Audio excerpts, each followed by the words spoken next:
Welcome to RCFE Deal Room. I'm Dale Corpus. If you're buying, selling, or investing in residential care facilities for the elderly in California, this channel is designed to help you make smarter decisions and avoid costly mistakes.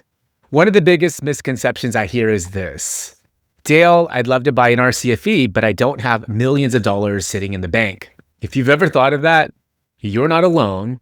And the good news is that many RCFE purchases are financed. The challenge is understanding which financing options make the most sense for your situation. Today, I'm going to walk you through several of the most common ways buyers finance RCFE acquisitions, along with some of the pros and considerations of each. Let's jump in. Okay, number one. First, understand what you're actually buying. Before we talk about financing, let's take one step back because not every RCFE transaction is structured the same way. Sometimes you're buying the real estate and the business together. Sometimes you're only buying the business. Sometimes you're buying the business while leasing the property. So why does that matter? Because how the deal is structured can influence what financing options may be available. Number two, let's talk about SBA financing. One financing option many buyers explore is SBA financing. Depending on the transaction and your qualifications, SBA financing may be available for purchasing both the operating business and, in some situations, the associated real estate. For many buyers, this can be an attractive option because it may reduce the amount of cash needed upfront compared with paying entirely out of pocket. Every lender has different underwriting requirements, so it's important to have that conversation early in the process. Number three, seller financing. Sometimes the seller becomes part of the financing solution. Instead of receiving all of the purchase price at closing, the seller may agree to finance a portion of the purchase. Now, why would they do that? Maybe they want ongoing income. Maybe they want to make the business easier to sell. Maybe they're confident in the business they've built.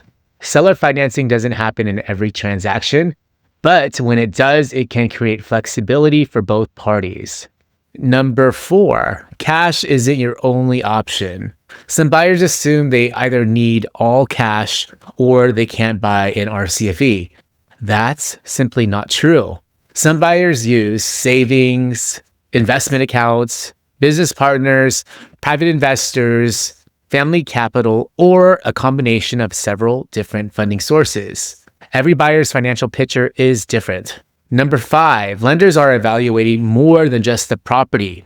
When applying for financing, lenders are usually looking at several things: your financial strength, your experience, the business you're buying, its financial performance, and your plan after closing.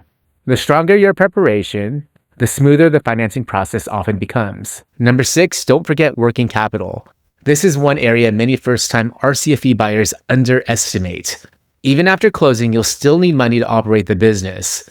Payroll, insurance, repairs, supplies, and unexpected expenses. It's important not to spend every available dollar simply getting the deal closed. Having adequate working capital after closing can make a huge difference during the transition. Number seven, build your financing team early. One piece of advice I'd give almost every buyer is this: don't wait until you've found the perfect RCFE before talking to lenders. Start those conversations early. Understand what financing may be available. Understand your budget. Understand what documentation lenders will likely request.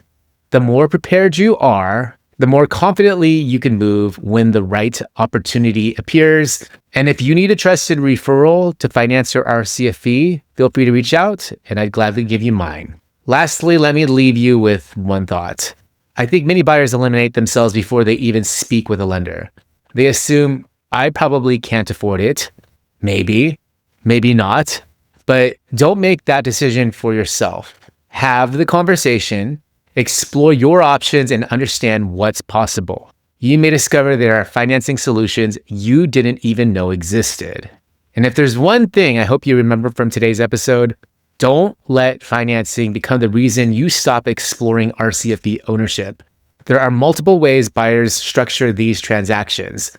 The key is understanding which option fits your goals. I hope the RCFE Deal Room becomes a trusted resource for you. In our next episode, We're going to walk through the RCFE due diligence checklist and discuss the key items every buyer should verify before writing an offer. If you found today's episode helpful, I'd really appreciate it if you subscribed. And if you have a question you'd like me to cover in a future episode, leave it in the comments below. I read everyone. Thanks so much for watching. I'm Dale Corpus, and I'll see you next time here on RCFE Deal Room.